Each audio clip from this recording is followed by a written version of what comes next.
Kalian tahu gak sih, ada salah satu platform yang sangat besar namanya dan diminati oleh banyak orang, tidak hanya di Indonesia tapi di luar negeri juga. Seperti yang kalian lihat di judul, platform itu namanya Goodreads. Nah, Goodreads ini menjadi salah satu tolak ukur bagi pembaca untuk melihat rating dari sebuah buku.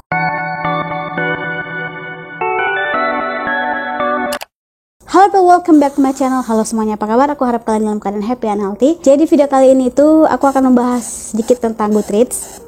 Bagaimana sih, kenapa bisa jadi tolak ukur kita pembaca ke sebuah buku di platform ini. Tapi sebelum ke videonya, jangan lupa untuk subscribe, like, dan share ke media sosial yang kalian punya biar kalian gak ketinggalan video-video selanjutnya. Oke, jadi seperti yang kalian lihat di judul, dan sekarang aku akan membahas tentang Goodreads di video ini. Goodreads itu merupakan salah satu platform yang sangat besar namanya, baik di Indonesia maupun di mancanegara. Dan jujur, Goodreads ini adalah salah satu tolak ukur yang aku gunakan, bahkan sering aku gunakan untuk membaca sebuah buku atau untuk menilai sebuah buku. Jadi misalkan kalian udah membeli buku tapi ingin melihat rating, terus melihat reviewnya gitu, kalian bisa buka aplikasi Goodreads. Di sana banyak dan lengkap banget review dan rating tentang sebuah buku yang kalian ingin baca. Nah, tanpa berlama-lama lagi, yang pertama itu kenapa Goodreads menjadi salah satu tolak ukur kita pembaca memberikan penilaian ke sebuah buku. Karena Goodreads itu merupakan tempat berkumpulnya reviewer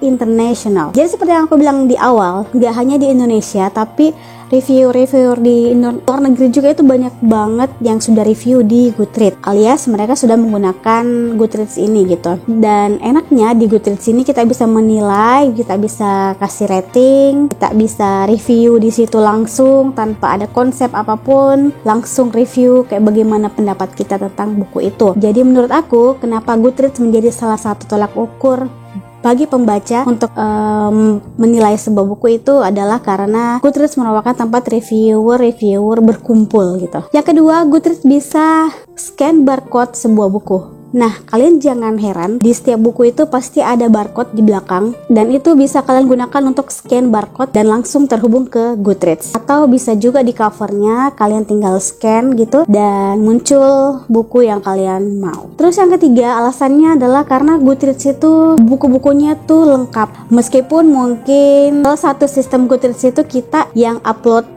sebuah buku gitu. Misalkan nih aku punya buku dan aku upload ke Goodreads bahwa ini ada sebuah buku, tinggal reviewer yang lain kalau misalkan mau menemukan buku ini, reviewer itu bisa menilai buku ini, kasih rating dan juga bisa langsung kasih review. Nah, jadi menurutku Goodreads itu merupakan tempat buku-buku terlengkap. Yang keempat, di Goodreads itu banyak banget reading challenge. Nah, kalau misalkan kalian gabut dan males gitu mencari apa sih bagusnya reading challenge gitu, atau kalian mencari di mana sih aku bisa menemukan sebuah reading challenge, di Goodreads adalah jawabannya. Jadi kalian bisa buka aplikasi Goodreads, di sana banyak banget dan lengkap banget bagaimana sistematis dan cara kerja reading challenge. Kalian bisa ikutan di sana. Yang kelima, di Goodreads itu banyak juga rekomendasi buku. Nah, ada juga salah satu optional di Goodreads itu ada rekomendasi buku. Kalian bisa main ke sana. Di Goodreads itu lengkap banget. Kalian mau genre apapun,